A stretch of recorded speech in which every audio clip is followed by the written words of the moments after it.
So there's a ton of misinformation surrounding Social Security fraud in the media right now. Hank Green from the Vlogbrothers channel kind of dissects what's going on. Let's watch some of the clip and then break it down as we go. The question before us is, are there millions of 150-year-olds receiving Social Security payments? And the answer is no. In fact, no one over the age of 115 is receiving Social Security payments because in 2015, the government updated its systems to ensure that anyone who turns 115 years old is declared dead and they stop receiving payments. Now, if you heard the claim that 150-year-olds are receiving Social Security checks, I hope your first reaction was, that doesn't sound quite right. Let me look into that. And then all you have to do is a quick Google search, and you'll stumble upon the very law that Hank just referred to. In this chaotic media landscape here in the US, you cannot just take any bold claim at face value, even if it's coming from a politician or a public figure that you like. Today in 2025, we have to intentionally cut through the noise of all of the BS in the media just to get to the truth. And unfortunately, our education system has not prioritized teaching youth, or teaching anybody for that matter, how to navigate the media.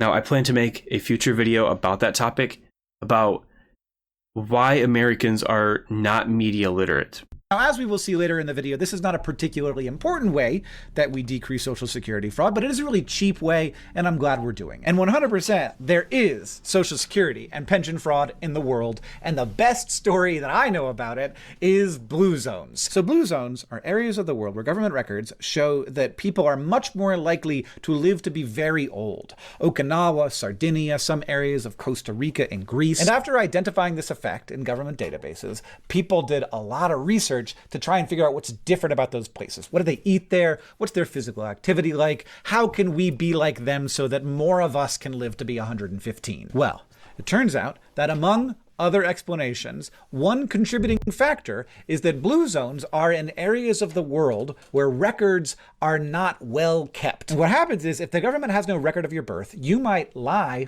and say you were born in 1940 when you were actually born in 1950, so you can start getting your retirement benefits sooner. And then that person might eventually live to be 100 years old, which is very unusual, but not that unusual, and not as unusual as living to be 110, which is what the country's records would then say. I love this. I love when science finds something weird. And that situation that Hank just described doesn't really pertain to the United States, though. Unlike some of the countries that Hank just listed, the United States doesn't have a difficult time tracking births. Chases it in the wrong direction for a while.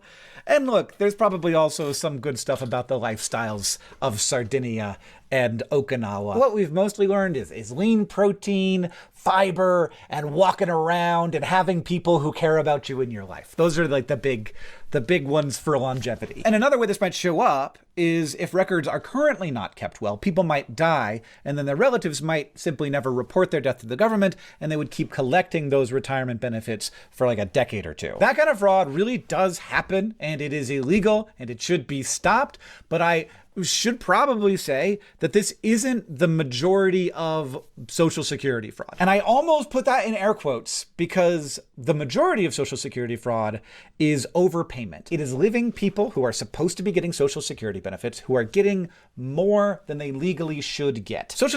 So a majority of the fraud that takes place in Social Security is when people get overpaid. You can start collecting Social Security when you're 62, I believe. Seniors who are collecting Social Security are largely middle and lower class people.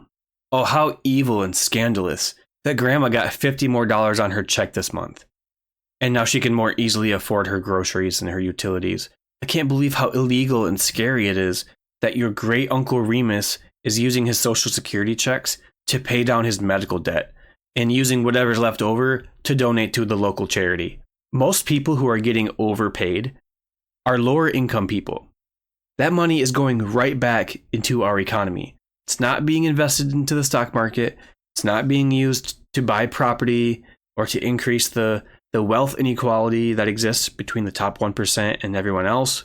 Security is means tested, which basically means you get more money if you have less money. If you go back to work, your Social Security benefits might go down And you might not want to report to the government that that happened so that your benefits don't go down. In the same way, if you're paying for your own housing as a recipient of Social Security, you get more benefits. So you might be incentivized to make it look like you're paying for your own housing, even if you are living with a loved one or something. And that is by far where the majority of Social Security fraud comes from. But in any of these situations, whether it's somebody saying that they are older than they are, a person collecting benefits from a dead person, or somebody just not telling the government the full story about their whole financial situation so that they can collect more benefits, the solution to those problems are mostly a more robust administrative state and more bureaucratic hoops for everybody to jump through, requiring people to tell the government when somebody's born, when somebody dies, when somebody changes their housing or... I think I know what Hank's about to touch on here. President Trump announced that he's going to cut half of the workforce in the Social Security Administration. And as Hank said, these are the people that ensure that the Social Security checks arrive on time. They make sure the logistics are working. These employees keep the program afloat. Cutting half the workforce will guarantee delays in payments. There will be 50% less people doing a job that is already shorthanded. Employment situation. And then in order to get people to do that stuff, you actually have to have penalties for not doing it. And you have to enforce those penalties on everyone, not just people who are going to do fraud, but everyone, so that you can know when people end up doing fraud. So you have to have like more bureaucracy and more government oversight, which is not the kind of thing that like small government conservatives tend to be hugely in favor of, but it is pretty high on the list of ways we actually fight against fraud. Now, importantly, it seems like in the US, we do a pretty good job of controlling the kind of fraud that is like many people collecting the benefits of dead people. And I can prove that to you. The Inspector General of the Social Security Administration did an audit in 2023, just a couple of years ago, and found that there were literally tens of millions of people in their database over 100 years old. And that, interestingly, was public information. It was shared then with the world, and it was not a big news story. And it is the information that we are now basing this conversation that is being had at the national level on, which is very interesting to me. So you got to ask, why wasn't it a big news story in 2023? Because we already knew through an audit that's done more frequently than this like dead people audit, that only around 90,000 people over the age of 99 are collecting benefits in the US right now. So it doesn't really matter if there are tens of millions of people over the age of 100 in the database. What matters is how many people are actually collecting benefits. And so there are around 90,000 people over the age of 100 collecting benefits. If your MAGA uncle shared a Facebook meme that said something like, millions of 150-year-olds are receiving Social Security payments, one of two things are probably true. One, they are either intentionally spreading false information, or two, a worm crawled inside of their brain and is eating it from the inside. Because if you hear a claim as bold as this, as 150-year-olds are receiving Social Security payments, you have to do your due diligence and go do a little bit of research to find if it's true before you spread that information. So like Hank said, there's tens of millions of people who are over 100 years old that are in the database. It's not the number of people who are receiving payments, it's the number of people in the database. The Social Security program started in 1937. And since 1937, there have been tens of millions of Americans who have collected this benefit, who are now dead because it's been so long. It's an old program. So the millions of Americans who collected this benefit in the mid-1900s, their names are still in the system because they used to collect the benefit. That's why the number is so large. It's so easy nowadays to get information. All you have to do is simply go on Google, search for the facts, and you'll find it. Way too many people will hear a claim and they won't even try to see if it's true or not before they share it, simply because it fits their narrative. And the U.S. Census Bureau estimates that roughly 86,000 Americans are over the age of 100. And since pretty much all of those people would be collecting some amount of Social Security, a little mental math shows that this kind of centenarian fraud might exist, but it's not a massive deal. And this is the thing that made me make the video. Everyone in the government knows this. Elon Musk might not have known it when he started posting on Twitter about how he felt as if he was uncovering the biggest fraud in all of history, but he's certainly been told about it by now, and Donald Trump, who was and is the president, definitely knew about it when he brought it up in the State of the Union this week. Elon Musk said a couple days ago that Social Security is the biggest Ponzi scheme of all time. That's laughable how wrong that is.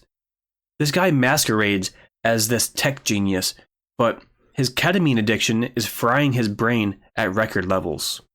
Which makes you wonder, why would a president spend so much of his State of the Union talking about the number of people over the age of 100 who are in the Social Security database when he knows that only 90,000 of those people, which is roughly the number of people over the age of 100 in America, are actually getting benefits. Now, obviously, this database could be a lot less messy. The government actually chose to not clean it up after doing a cost estimate to figure out how much it would cost to clean it up, which would be $8 million, which is both like a lot of money and not a lot of money. It seems like it might have been well spent in order to prevent the avalanche of information that we are now dealing with, but perhaps those bureaucrats did not expect that these very powerful people would have this little regard for the truth. My opinion, this is all very silly and messy and distracting. We could or could not spend the money to clean up the Social Security database. We could even pay to port it into a more modern system, which I think would probably be good and would certainly save eventually on administrative costs after an initial outlay of cash to get it done carefully and safely, of course. And we could absolutely do more to prevent fraud and overpayments, but that will include the kind of bureaucracy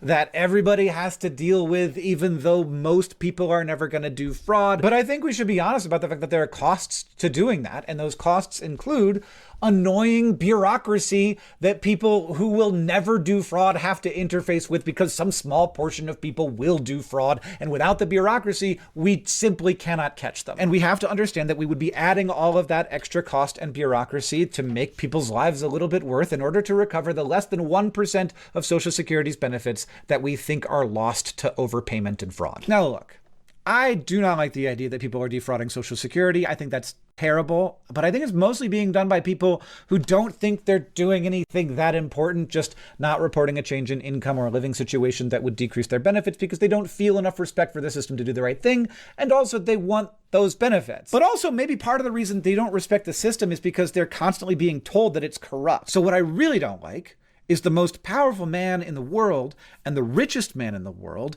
teaming up to intentionally mislead America about the scale of Social Security fraud. I think that's really bad, and it shows a really significant lack of respect for the country and its people. Like Hank stated, this fraud that is happening in the Social Security system is almost entirely from overpayments. And because of internal audits, we know exactly how much is being overpaid. A July 2024 report from Social Security's Inspector General stated that from fiscal years 2015 through 2022, the agency paid out almost $8.6 trillion in benefits. Less than 1% were improper payments. So your grandma and grandpa probably got a few extra bucks on their monthly checks, which helped them to afford rent and groceries and gave them some breathing room to live the later stages of their lives with more honor. Isn't that terrible?